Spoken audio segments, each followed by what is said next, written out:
प्रभु जीशु ख्रीष्टଙ୍କ ମଧୁମୟ ନାମରେ ସମସ୍ତଙ୍କୁ ମୋର ନମସ୍କାର ଓ ପ୍ରେଜ୍ ଦ ଲର୍ଡ। ଆସନ୍ତୁ ଆମ୍ଭେମାନେ ପବିତ୍ର ବାଇବେଲରୁ କିଛି ଅଂଶ ଧ୍ୟାନ କରିବା। ଏହି ଭିଡ଼ିଓଟି ଶେଷ ପର୍ଯ୍ୟନ୍ତ ଦେଖିବା ଏବଂ ଆଶୀର୍ବାଦ ପ୍ରାପ୍ତ ହେବା। ଧନ୍ୟବାଦ। ଜିଖରୀୟ ଭବିଷ୍ୟତ ବକ୍ତାଙ୍କର ପୁସ୍ତକ ତାର 3 ଅଧ୍ୟାୟ 1 ପଦରୁ 5 ପଦ ପର୍ଯ୍ୟନ୍ତ କେହି ଜଣେ ସାହାଯ୍ୟ କରନ୍ତୁ ପଢ଼ି। ଅନାଥର ସଦାପ୍ରଭୁଙ୍କ ଦୂତ ସମ୍ମୁଖରେ ଠିଆ ହୋଇ ଥିବା ଯୋଶ ମହାଯାଜକଙ୍କୁ ଆଉ ତାଙ୍କ ବିପକ୍ଷ ହେବା ନିମନ୍ତେ ତାଙ୍କର ଦକ୍ଷିଣ ପାର୍ଶ୍ୱରେ ଠିଆ ହୋଇ ଥିବାର ଶୟତାନଙ୍କୁ ସେ ମୋତେ ଦେଖାଇଲେ। ପୁଣି ସଦାପ୍ରଭୁ ଶୟତାନଙ୍କୁ କହିଲେ, ହେ ଶୟତାନ, ସଦାପ୍ରଭୁ ତୁମକୁ ଧମକାନ୍ତୁ। ହଁ, ସେ ଜିଉଷକୁ ମନୋନୀତ କରିଅଛନ୍ତି। ସେ ସଦାପ୍ରଭୁ ତୁମକୁ ଧମକାନ୍ତୁ। ଏ କି ଅଗ୍ନିରୁ କଡ଼ା ଖଣ୍ଡେ ପୋଡ଼ ଖୁଣ୍ଟା ନୁହେଁ। ଏହି ସମୟରେ ଝିଅସିଅ ମଳିନ ବସ୍ତ୍ର ପିନ୍ଧି ଦୂତ ସମ୍ମୁଖରେ ଠିଆ ହୋଇଥିଲେ। ଏଥିରେ ଦୂତ ଆପଣ ସମ୍ମୁଖରେ ଠିଆ ହୋଇଥିବା ଲୋକମାନଙ୍କୁ ଏ କଥା କହିଲେ, ଏହାଙ୍କ ଠାରୁ ମଳିନ ବସ୍ତ୍ର କାଢ଼ି ଦିଅ। ପୁଣି ତାଙ୍କୁ ସେ କହିଲେ, ଦେଖ, ଆମ୍ଭେ ତୁମର ଅଧର୍ମ ତୁମଠାରୁ ଦୂର କରାଇଲୁ ଓ ଆମ୍ଭେ ତୁମକୁ ବହୁମୂଲ୍ୟ ବସ୍ତ୍ର ପିନ୍ଧାଇବା।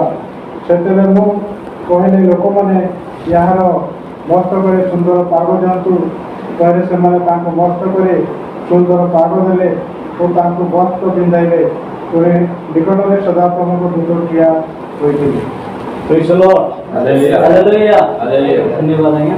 ତ ଏହି ସମୟରେ ଆମେ ଦେଖୁଛୁ ଏଠାରେ ଯେ ଜିଖରୀୟ ଭବିଷ୍ୟତ ବକ୍ତା ଯାହା ସେ ନିଜେ ଲେଖି ଅଛନ୍ତି ଏହି ପୁସ୍ତକଟି ପ୍ରାୟତଃ 520ରୁ 470 ମଧ୍ୟରେ ବିସି ମଧ୍ୟରେ ସେ ଲେଖି ଅଛନ୍ତି।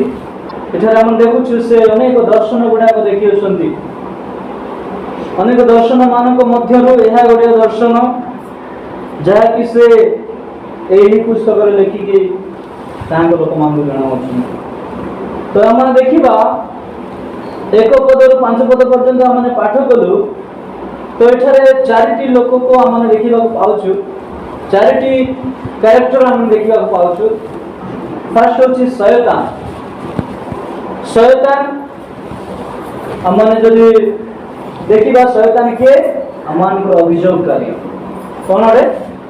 ଆମମାନଙ୍କର ଶତ୍ରୁତା ଆଚରଣ କରିବ, ଅଭିଯୋଗ କରିବ, ଆମମାନଙ୍କ ବିରୁଦ୍ଧରେ କହିବ। ସେ ହେଉଛି କିଏ? ଶୟତାନ। ଆଉ ଜଣଙ୍କ ବିଷୟରେ ଆମେ ଦେଖୁଛୁ ଜିଓସିଓ। ଜିଓସିଓଙ୍କ ବିଷୟରେ ମଧ୍ୟ ଆମେ ଦେଖିବାକୁ ପାଉଛୁ ଏଠାରେ, ଯିଏକି ଲୋକମାନଙ୍କୁ ବୁଝାଉଛନ୍ତି। ଏଠାରେ କ'ଣ ଜିଓସିଓ କହିଲେ? ଜିଓସିଓକୁ ଶୟତାନ ଅଭିଯୋଗ କରୁଛି ଏଠାରେ। ତ ସେଇଭଳି ଲୋକମାନଙ୍କୁ ମଧ୍ୟ ଶୟତାନ ଅଭିଯୋଗ କରୁଛି। ସେଥିପାଇଁ ଆମେ ଲୋକମାନଙ୍କୁ ନେଇକି ଯିବା। ତାପରେ ତୃତୀୟରେ ଜେରୁସାଲେମ ବିଷୟରେ ଆମେ ଦେଖିବାକୁ ପାଉଛୁ, ଯେଉଁଟାକି ଜେରୁସାଲେମ ହେଉଛି ସଦାପ୍ରଭୁଙ୍କର ମନ୍ଦିର। ଈଶ୍ୱରଙ୍କର ମନ୍ଦିର। ଯେମିତି ଲେଖାଯାଇଛି 1 Corinthians 3:16 ଲେଖାଯାଇଛି, କ'ଣ? ତୁମମାନେ କି ଜାଣୁନାହିଁ ଯେ ତୁମମାନେ ଈଶ୍ୱରଙ୍କ ମନ୍ଦିର ଆଉ ଈଶ୍ୱରଙ୍କ ଆତ୍ମା ତୁମମାନଙ୍କ ଅନ୍ତରରେ ବାସ କରେ। ତାପରେ ପାପୀ ମାନଙ୍କ ବିଷୟରେ ମଧ୍ୟ ଲେଖାଯାଇଛି। କ'ଣ ତା ବିଷୟରେ? ସିନର୍ସ। ତ ଯେଉଁମାନେ କି ପାପ କାର୍ଯ୍ୟରେ ଲିପ୍ତ ଅଛନ୍ତି। ତ ମୁଁ ଏହି ବାକ୍ୟାଂଶରେ ବା ଏହି ଅଂଶରେ ମୁଁ ଆପଣମାନଙ୍କୁ କହିବା ପାଇଁ ଚାହୁଁଛି ଯେ ହୋପ୍ ଫର୍ ଫିଲ୍ଡି, ମାନେ ପାପୀ ପାଇଁ ଭରସା। କ'ଣ? ପାପୀ ପାଇଁ ଭରସା। ପ୍ରତ୍ୟେକ ପାପୀ ମାନଙ୍କ ପାଇଁ କିଛି ଗୋଟେ ଭରସା, ବିଶ୍ୱାସର କଥା ଅଛି। ସେମାନଙ୍କୁ କୌଣସି ଭରସା ଏ ଜଗତ ମଧ୍ୟରେ ନଥିଲା। କୌଣସି ପ୍ରକାର ମାନେ ସେମାନେ ଆଗକୁ କିପରି ବଢ଼ିବେ ସେହିପରି ବିଷୟ କିଛି ନଥିଲା। ଯେଉଁ ପର୍ଯ୍ୟନ୍ତ ପରମେଶ୍ୱର ତାହାଙ୍କୁ ଭରସା ଦେଖାଇ ନାହାନ୍ତି, ଯେଉଁ ପର୍ଯ୍ୟନ୍ତ ପରମେଶ୍ୱର ତାହାଙ୍କ ପ୍ରତି ଦୟା ଦେଖାଇ ନାହାନ୍ତି, କରୁଣା ତାହାଙ୍କର ଦେଖାଇ ନାହାନ୍ତି, ସେହି ପର୍ଯ୍ୟନ୍ତ ସେମାନଙ୍କୁ କୌଣସି ଭରସା ନାହିଁ। ତ ପାପୀ ମାନଙ୍କୁ ପରିତ୍ରାଣ ଦେବା ସକାଶେ, ପାପୀ ମାନଙ୍କୁ ଭରସା ଦେବା ସକାଶେ, ବିଶ୍ୱାସ ଯୋଗାଇବା ସକାଶେ ସଦାପ୍ରଭୁ ଏଠାରେ ଦେଖୁଅଛନ୍ତି। ପ୍ରେଜ୍ ଦ ଲର୍ଡ। ତ ଆମେ ଦେଖିବା ଯେ ପାପୀ ମାନଙ୍କ ପାଇଁ ଭରସା ବା ହୋପ୍ ଫର୍ ଫିଲ୍ଡି, ଏହି ସ୍ଥାନରେ 3ଟି କାର୍ଯ୍ୟ आम जीवन प्रति अच्छी प्रेज द लॉर्ड हालेलुया तो ईश्वर तीन कार्य आम जीवन प्रति अच्छी से तीन काम कौन कौन आम प्रति अच्छी जहाँकि गोटे पापी को भरोसा देखाई पारे भरोसा दे पारे ताहा माने एठारे देखिबा पाउछ प्रेज द लॉर्ड तो पापी को भरोसा देखाया पाई प्रथम विषय होची जे ईश्वर को प्रतिरक्षा प्रेज द लॉर्ड हालेलुया ईश्वर को प्रतिरक्षा कहा प्रति आम मान को प्रति एठारे आपण देखुछु जीवस्य प्रति प्रेज द लॉर्ड बा प्रत्येक लोक मान को प्रति से ताहांकर प्रतिरक्षा करिवार कार्य को मान को निकट देखाउछ प्रेज द लॉर्ड हालेलुया प्रतिरक्षा कोन जीवस्य महाजाजक कोन पिंदिथिले आमान जदि पढिबा तीन पदरे पढुछु टिके पढि ଏହି ସମୟରେ ଝିଅସ୍ୱୟ ମଳିନ ବସ୍ତ୍ର ପିନ୍ଧି ଦୂତ ସମ୍ମୁଖରେ ଠିଆ ହୋଇଥିଲେ कोन पिंदिथिले मलिन वस्त्र पिंदिथिले प्रेज द लॉर्ड से मलिन वस्त्र पिंधिकी दूत मानक सम्मुखरे ठिया होई अछंती आमाने किछि समय मलिन वस्त्र जदि पिंधिथिबा आमान को निजको घृणा लागे मन नाही लोकंकर कथा तो छाड़ ए कि प्रकार लोक ए कोठुर आसीछि लोक मलिन वस्त्र पिंधिथिबा देखिले संगे संगे से माने जज करिवे संगे संगे से माने माने विचार करिवे जे ए व्यक्ति गोटे पूरा व्यक्ति ये व्यक्ति गोटे माने कोन कहिबे किछि जानि नि से किछि भी ताको माने सभ्यता जणा नाही बोली कहिबे आ ताको कहिबे टिके दूर रे थाओ भाई ता कहिबे टिके छाड़ी कि रुको এই পরি অবস্থা টিকে যে মলিন বস্ত্র পিন্ধিছে প্রেজ দ লর্ড हालेलुया মলিন বস্ত্র পিন্ধিবার অর্থ আমানক হৃদয়রে আমানকৰ শরীରରେ আমানকৰ ভিতরে যে পাপ রহিଅছি যে অপরাধ রহিଅছি যে সব ট্রান্সগ্রেশন রহিଅছি যে সব সিনস রহিଅছি তাহা আমমানক মলিন করিଅছি প্রেজ দ লর্ড हालेलुया এই মলিন অবস্থায় ଏହି ମଳିନ ବସ୍ତ୍ର ପିନ୍ଧିକି ଆମେ କୌଣସି ସ୍ଥାନରେ ଠିଆ ହେଇପାରିବା ନାହିଁ କୌଣସି ଲୋକମାନଙ୍କ ଆଗରେ ଠିଆ ହେଇପାରିବା ହଁ ନା ତ ସେଇଭଳି ଏখানে ଆମେ ଦେଖୁଛୁ ଝିଅଝିଅ ମଳିନ ବସ୍ତ୍ର ପିନ୍ଧିଥିବାରୁ ଶୈତାନ ତାଙ୍କୁ କ'ଣ କରୁଛି ବିରୋଧ କରୁଛି ତାହାର ବିପକ୍ଷରେ କଥା କହୁଛି ବିପକ୍ଷବାଦୀ ହୋଇକି ଅଛି ହଁ ନା ନାହିଁ 1 ରୁ 3 ପଦ ମଧ୍ୟରେ ଆମେ ପଢୁଛୁ ଯେ ଶୈତାନ କ'ଣ ହେଇଛି ଟିକେ ପଢନ୍ତୁ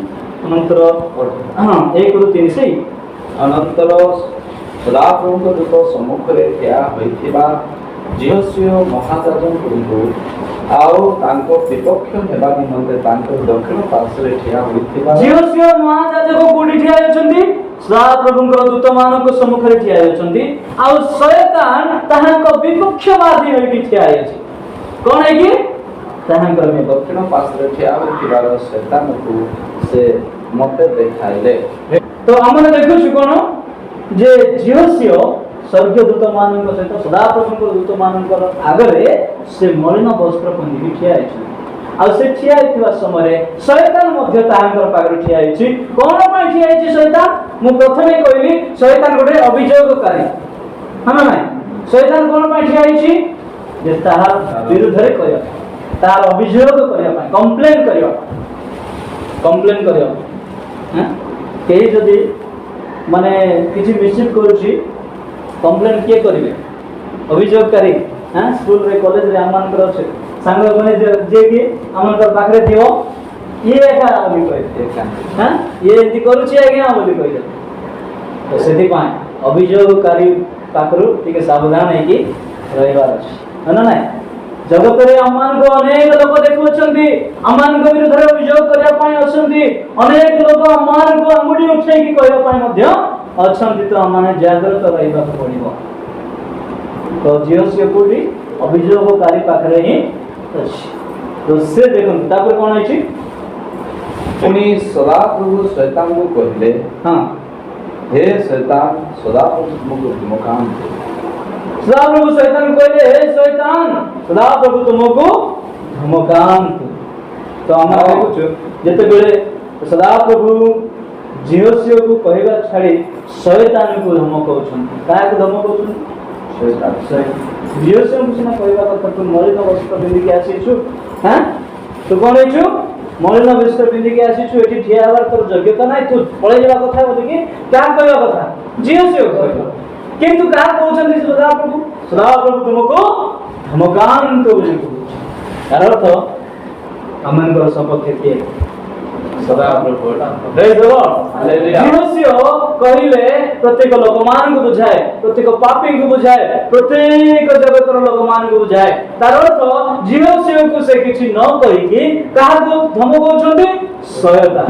ତାର ମାନେ ପ୍ରଭୁ ଆମମାନଙ୍କୁ ପ୍ରେମ କରୁଛନ୍ତି। ପ୍ରେଜ୍ ଦ ଲର୍ଡ। ପ୍ରଭୁ ଆମମାନଙ୍କୁ ପ୍ରେମ କରୁଛନ୍ତି। ପ୍ରଭୁ ଝିଅ ସିଂହକୁ ପ୍ରେମ କରୁଛନ୍ତି। ପ୍ରଭୁ ଝିଅ ସିଂହକୁ ପ୍ରେମ କରୁଥିବା ସକାଶେ ଝିଅ ସିଂହକୁ ସେ କିଛି କହୁନାହାନ୍ତି। ଶୈତାନ ଯେହେତୁ ଅଭିଯୋଗ କରୁଛି, ଏ ଦେଖ ଏ ମଳିନ ବସ୍ତ୍ର ପିନ୍ଧିକି ତମର ସମ୍ମୁଖରେ ଠିଆ ହେଇଛି ପ୍ରଭୁ ବୋଲା ବେଳକୁ ତମକୁ ପ୍ରଭୁ ଧମକାନ୍ତ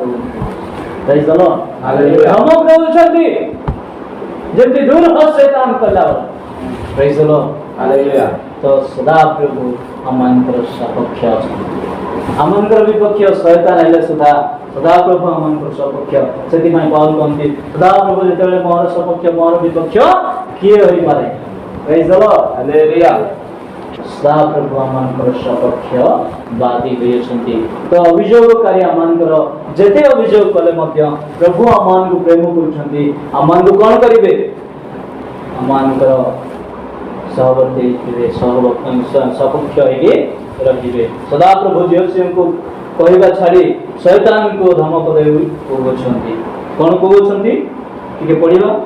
ପୁଣି ସଦାପ୍ରଭୁ ଶୈତାନକୁ କହିଲେ, ହଁ ହେ ଶୈତାନ, ସଦାପ୍ରଭୁ ତୁମକୁ ଧମକାନ୍ତୁ। ହଁ ହଁ, ଯେ ଜେରୁସାଲେମକୁ ମନୋନୀତ କରିଅଛନ୍ତି ସେ ସଦାପ୍ରଭୁ ତୁମକୁ ଧମକାନ୍ତୁ। ଏ କି ଅଗ୍ନିରୁ କଡ଼ା ଖଣ୍ଡେ ପରଖଣ୍ଡ ନୁହେଁ। ଏହି ସମୟରେ ଝିଅ ସିଂହ ମଳିନ ବସ୍ତ୍ର ପିନ୍ଧି ଦୂତ ସମ୍ମୁଖରେ ଠିଆ ହୋଇଥିଲେ। ଏହି ସମୟରେ ଯେଉଁ ସମୟରେ କି ଝିଅ ସିଂହକୁ ଅଭିଯୋଗ କରିକି ଶୈତାନ କହୁଛି, ସେହି ସମୟରେ ଝିଅ ସିଂହ ମଳିନ ବସ୍ତ୍ର ପିନ୍ଧିକି ଠିଆ ହୋଇଅଛନ୍ତି। ସେଥିପାଇଁ ପରମେଶ୍ୱର କହୁଛନ୍ତି ତୁମକୁ, ଶୈତାନକୁ କହୁଛନ୍ତି ତୁମକୁ ନା ପ୍ରଭୁ ହାଲେଲୁୟା ହାଲେଲୁୟା। ତ ଆମମାନଙ୍କ ପ୍ରଭୁ ଆମମାନଙ୍କୁ ଧମକାଇବେ ନାହିଁ, ଆମମାନଙ୍କୁ ଧମକାଇବେ, କିନ୍ତୁ ସେ ଆମମାନଙ୍କୁ ସଜାଗ ହେବା ପାଇଁ, ଜାଗ୍ରତ ହେବା ପାଇଁ ଧମକାଇବେ। ପ୍ରେଜ୍ ଦ ଲର୍ଡ। ଯେତେବେଳେ ଆମମାନେ ତାହାଙ୍କର ଆଜ୍ଞା ପାଳନ ନ କରିକି ଚାଲୁଛୁ, ତାହାଙ୍କର ବାକ୍ୟ ସବୁକୁ ମାନୁନା, ସେହି ସମୟରେ ପ୍ରଭୁ ଆମମାନଙ୍କୁ ସିଧା କରିବା ପାଇଁ ଆମମାନଙ୍କୁ କିଛି କିଛି ସମୟରେ ଦଣ୍ଡ ଦେଇକି ଆମମାନଙ୍କୁ ଆଗକୁ ବଢ଼ାଇବେ। ତ ସେଥିପାଇଁ ମନେ ରଖିଥିବା ଦରକାର ଯେ ଆମେମାନେ ଯେତେ ପାପୀ ଅଯୋଗ୍ୟ ଦିନହୀନ ଅଛୁ, ଆମମାନେ ପ୍ରଭୁଙ୍କ ସମ୍ମୁଖରେ ଭରସା ରଖି ନମ୍ର ଜୀବନ ଯାପନ କାଟିଲେ ପ୍ରଭୁ ଆମମାନଙ୍କୁ କ'ଣ କରିବେ? ଆମମାନଙ୍କର ସପକ୍ଷ ଦେଇକି ଚାଲିବେ। ପ୍ରେଜ୍ ଦ ଲର୍ଡ। ଦ୍ୱିତୀୟରେ ଆମେ ଦେଖୁଛୁ ଈଶ୍ୱରଙ୍କର ପୁନର୍ଜାଗରଣ। ଈଶ୍ୱରଙ୍କର ପୁନର୍ଜାଗରଣ। ପୁନର୍ଜାଗରଣ କ'ଣ? ପୁନର୍ବାର ଗୋଟେ ବ୍ୟକ୍ତିକୁ ଉଠେଇବା। ପ୍ରେଜ୍ ଦ ଲର୍ଡ। ପୁନର୍ବାର ଗୋଟେ ଅସହ୍ୟ ନିରାଶ ହତାଶ ବ୍ୟକ୍ତିକୁ ପୁନର୍ବାର ଜାଗୃତି ଦେବା, ଉଠେଇବା କୁହାଯାଏ ପୁନର୍ଜାଗରଣ। ତ ଈଶ୍ୱରଙ୍କର କାର୍ଯ୍ୟ ଆମମାନଙ୍କ ପ୍ରତି କ'ଣ ଅଛି? ଯେ ସେ ପୁନର୍ବାର ଆମମାନଙ୍କୁ ଉଠେଇବେ। ପ୍ରେଜ୍ ଦ ଲର୍ଡ। ହାଲେଲୁୟା। ସେ ପୁନର୍ବାର ଆମମାନଙ୍କୁ ଉଠେଇବେ। ଯଦି ଆମେ ପାପରେ ପତିତ ହେଇକି ଅଛୁ, ଯଦି ଆମେ କୌଣସି ପ୍ରକାର ନିରାଶ ହତାଶ ଜୀବନ କାଟୁଅଛୁ, ସେହି ସମୟରେ ପରମେଶ୍ୱର ଆମମାନଙ୍କୁ ପୁନର୍ବାର ଉଠେଇବେ। ହାଲେଲୁୟା।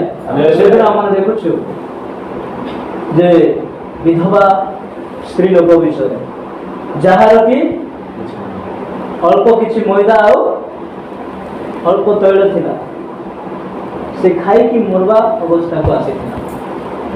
ସେଇ ସ୍ଥାନରେ ସେଇ ଦେଶରେ ମରୁଡ଼ି ହୋଇଥିଲା। ତ ସେଇ ସମୟରେ ପରମେଶ୍ୱର ତାହାର ଶେଷ ସମୟରେ ପ୍ରଭୁ ତାହାଙ୍କ ଦାସଙ୍କୁ ପଠାଇକି ସେଠାରେ ପ୍ରଚୁରତା କରାଇ ଦେଉଛନ୍ତି। ପ୍ରେଜ୍ ଦ ଲର୍ଡ। ତାର ଅର୍ଥ ସେ ଯେଉଁ ହତାଶ ନିରାଶ ଅବସ୍ଥାରେ ଥିଲା, ତାକୁ ପୁନର୍ବାର ପ୍ରଭୁ ଉଠାଉଛନ୍ତି। ହାଲେଲୁୟା। ଆମମାନଙ୍କର ପରମେଶ୍ୱର ମଧ୍ୟ ସେଇଭଳି ଆମମାନଙ୍କୁ ପୁନର୍ବାର पुनर्जागरण करेंगे। तो ईश्वर कार्य आम प्रति कौन अच्छी जे से पुनर्जागरण करेंगे। सदाप्रभु मलिन वस्त्र काढ़ी पकाइले कहार झील से पढ़ तौर तार चारिपद एथिरे दूत आपण सम्मुखरे क्या होइतिबा लोकमाननकु एही कथा कहिले। हाँ एहाको ठारु मलिन वस्त्र काढिनियो एहाको ठारु मलिन वस्त्र काढिनियो पुणी तांकु से कहिले देखो आम्हे तुमरो अधर्म तुम ठारु दूर कराइलु। हाँ ओ आम्हे तुमको बहुमूल्य वस्त्र पिंधाइबा। Praise the lord hallelujah hallelujah. तो एठारे हम देखिबा पाछु सदाप्रभु आसी मलिन वस्त्र काढी पकाइले आम मानकर पाप प्रमाण दंड न देई पुनर्जागरण करियछन्ति। हना ना आमन जो फिल्दी आमन जो पाप करियछु माने से जो मलिन वस्त्र आमन पिंदियछु जियोसियो जेपरि मलिन वस्त्र पिंदिकी ठियाछन्ति एही मलिन वस्त्र को से माने काढी पकाइले कोन गले तो कहले हे मलिन वस्त्र यांग ठारू काढी नि तापर परमेश्वर कहउछन्ति जे यांग ठारू मलिन वस्त्र काढिनियो पुणी तांकु से कहले देखो आम्बे तुमरो अधर्म तुम ठारू दूर कराइलु। आम्बे तुमरो अधर्म ठारू कोन करिजो दूर कराइलु। जो दिन माने प्रभु यीशु पाइलु ग्रहण कलु विश्वास कलु आमनकर अधर्म आमनकर ठारू दूर होइछि। आमन मध्य फिल्दी थिलु आमन मध्य कोन थिलु पापी थिलु सिन्नर थिलु। परमेश्वर आमान को दया कले आमान को दया करके ताहांकर दूत पठाई के आमान को कोन कले आमानकर मलिन वस्त्र काढ़ी के प्रेज द लॉर्ड। सही पर यीशु ख्रीष्ट मध्य निजर सिंहासन परित्याग करी से स्वयं ईश्वर होई के मध्य अपना सिंहासन परित्याग करी धरा पृष्ठ रे एक मानव रूप रे जन्म नहीं से सारा जगत रो पापी लोक मान को सकासे सारा जगत रो लोक मान को पाए निजर प्राण को देई से समस्त मानव जातिर पाप निज ऊपर वहन करी से निज को क्रूसरे हत कले। Praise the lord hallelujah. आ तांकर क्रूसार्पित द्वारा हमने जते लोक सारा जगत रे अछु प्रत्येक परित्राण पाउछु प्रत्येक उद्धार पाउछु प्रत्येक रक्षा पाउछु आ सही परित्राण सही रक्षा अमान को पुनर्जागरण देउछि। Praise the lord hallelujah. हमने पुनर्बार जीवित होछु अर्थात हमने पाप रे मृत्यु हेगी जाइतिलु पुनर्बार हमने को प्रभु कोन करूछन्ति जीवित करूछन्ति जागरण देउछन्ति। तो अमान को प्रभु यीशु ख्रीष्ट अमान को पाई से दंड भोगिले अमान को दंड को से निजे सहिले आ सही ताहाई अमान को ठार कोन करा जाउछि मलिन वस्त्र काढिबार अर्थ। Praise the lord hallelujah. हमने जेतेबेले प्रभु यीशु को विश्वास करू निजर प्राणकर्ता रूपे ग्रहण करू मो सामने स्वीकार करू जे यीशु ही मोर प्रभु बोली सेही दिन अमानकर पाप रूपे वस्त्र कोन हेछि बढ़ाई दिया काढी निया जायछि। आ प्रभु अमान को पुनर्बार बहुमूल्य वस्त्र द्वारा परिधान करायछन्ति। Praise the lord hallelujah hallelujah hallelujah. बहुमूल्य वस्त्र द्वारा अमान को परिधान करायछि। आमनकर पाप जदि आमने पाप जदि करूछु सब बेले जदि आमने पाप रे परिपूर्ण होई अछु प्रभु आमनकर पाप रु माने कोन अलगा करया पई चाह आमनकर पाप रु माने आमान को दूर रे रखिया पई चाह सेति पई आमने मन रखिबा जे सदा प्रभु को निकट को आमने शिवा सदा प्रभु को आमने विश्वास करिबा आ हमने पुनर्बार दान करी को प्रेज द लॉर्ड हालेलुया। तापर हम देखुछु सदा प्रभुंकर परित्राण कोन सदा प्रभुंकर परित्राण यह अछि एई तीनटी कार्य हमन को प्रति अछि। सदा प्रभुंकर परित्राण कोन से जेरिमिया सूची करियो जे चारि पद रे कोन लिखा अछि चारिपद लेखा जाय अछि एथिरे दूत अपना सम्मुख रे ठिया होइतिबा लोकमान को एक कथा कहले एहां को थारो मलिन वस्त्र काढिनियो पुनी एहां को तांकु से कहले देखो आम्भे तुमर अधर्म तुमठारु दूर कराइलु और आम्भे तुमको बहुमूल्य वस्त्र पिंधाइबा सेते बेले मु कहिली लोक माने यार मस्तक रे सुंदर पाग दियंतु तहिरे से माने कोन कले मस्तक रे सुंदर पाग देले आओ पढंतु ଚାରି। पांच पांच पद ସେତେବେଳେ ମୁଁ କହିଲି ଲୋକମାନେ ଏହାର ମସ୍ତକରେ ସୁନ୍ଦର ପାଗ ଦିଅନ୍ତି ତହିଁରେ ସେମାନେ ତାଙ୍କ ମସ୍ତକରେ ସୁନ୍ଦର ପାଗ ଦେଲେ Praise the Lord. ଓ ତାଙ୍କୁ ବସ୍ତ୍ର ପିନ୍ଧାଇଲେ ପୁଣି ନିକଟରେ ସଦାପ୍ରଭୁଙ୍କ ଦୂତ ଠିଆ ହୋଇଥିଲେ। हालेलुया एटा हम देखुछु पाग पिंदुछु जेरुसे आपण को देखु मुंडरे ପଗଡ଼ି पगड़ी तार अर्थ सदा प्रभु मान को परित्राण देउछन्ति परित्राण देउछन्ति प्रेज द लॉर्ड हालेलुया। शिरस्त्राण विषय तो हम जानछु परित्राण रूपक शिरस्त्राण नहीं तो एही शिरस्त्राण मध्य पगड़ी सदृश मान को जो आदिछन्ति जेरुसे जो बना जाछि ताहा परित्राण को बुझाए प्रेज द लॉर्ड हालेलुया। एटा कोन बुझाए परित्राण को बुझाए तो जेरेमिया 23 रो 5 पद के पढिबा जेरेमिया 23 रो 5 पद ଯେରିମିୟା 23 ର 5 ପଦରେ ଲେଖା ଅଛି हां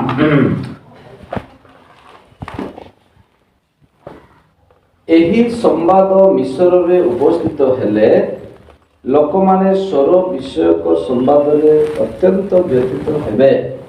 जेरेमिया 23 रो सॉरी 5 मैं उसको नहीं पढ़ा जैसा ये पढ़ दिया। सदाप्रभु कहती देखो जो समय आम्बे दाऊद वंश एक धार्मिक शाखा उत्पन्न करवा एपरी समय आसुअछि तमे से राजा होई राजत्व करिवे और ज्ञान रे व्यवहार करी पुनी देश रे सुविचार और न्याय प्रचलित कराइबे praise the lord hallelujah hallelujah hallelujah.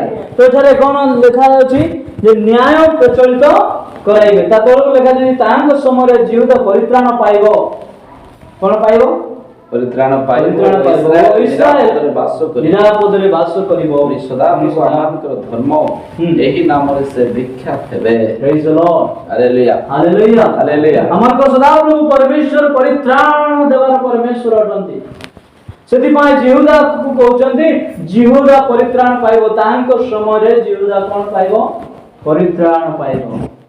सदाप्रभु कहती देखो जो समय आम्बे दाऊद वंश रे एक धार्मिक शाखा उत्पन्न करबा धार्मिक शाखा कहले दाऊद वंश रे धार्मिक शाखा देखाय प्रेज द लॉर्ड हालेलुया। एपरि समय आसु अछि तमे से राजा होई राजत्व करिवे एहा ताहा को कहउछन्ती आगे प्रेज द लॉर्ड हालेलुया एटा अछि यीशुଙ୍କର विषय प्रेज द लॉर्ड हालेलुया। यीशु आसीबे कोन है कि आसीबे दाऊद वंशर शाखा है कि आसीबे हमने देखुछु यीशु ख्रीष्ट दाऊद वंशर ही जाता आउ से कोन हेबे एपरि समय आसुछि तमे से राजा होई राजत्व करिवे ताहाकर भविष्य विषय रे लिखा जाउछि से राजा है कि राजत्व करिवे हमर यीशु ख्रीष्ट की होतंती राजा होता प्रेज द लॉर्ड हालेलुया। से राजा होई राजत्व करिवे तमे से राजा होई राजत्व करिवे ज्ञान रे व्यवहार करिवे पुणी देश रे सुविचार और न्याय प्रचलित किए ताहां को छड़ा के ना यीशु को छड़ाओ से ही राजा और से ही सुविचार करिवे से ही न्याय विचार ताहां को द्वारा परित्राण पाइबे के पाइबे जिहुरा परित्राण पाइबो ओ इस्राएल निरापद रे वास करिवो पुणी सदाप्रभु आमानकर धर्म एही नाम रे से ख्यात है प्रेज द लॉर्ड हालेलुया। यीशु ख्रीष्ट आमान को परित्राण देवा पई आसी अछंती यीशु ख्रीष्ट आमान को कोन करिया पई आसी अछंती उद्धार करिया पई सही जेरेमिया 33 रो आमान जदी 15 पद पढिबा 15 16 पद सेठार मध्ये लेखा जायछि ठीक पढंतु से सकल दिन रे ओ सही समय रे आम्भे दाऊद वंश रे धर्म रूप एक शाखा उत्पन्न कराइबा दाऊद वंश रे एक धर्म रूप शाखा उत्पन्न कराइबा पुणी से देश रे न्याय विचार और धर्म प्रचलित करिवे से देश रे न्याय विचार और धर्म प्रचलित करिवे सही सकल दिन रे जिहुदा परित्राण पाइबो सेही सकल दिन रे जिहुदा परित्राण पाइबो ओ जेरूशलेम निरापद रे वास करिवो ओ जेरूशलेम निरापद रे वास करिवो भगवानकर धर्म एही नाम रे जे से विख्यात हेबे praise the lord hallelujah hallelujah hallelujah न्याय विचार करिवे देश रे शांति आनिबे देश रे माने राजत्व करिवे से होचंदी यीशु ख्रीष्ट प्रेज द लॉर्ड हमर जदि देखिबा रोमियो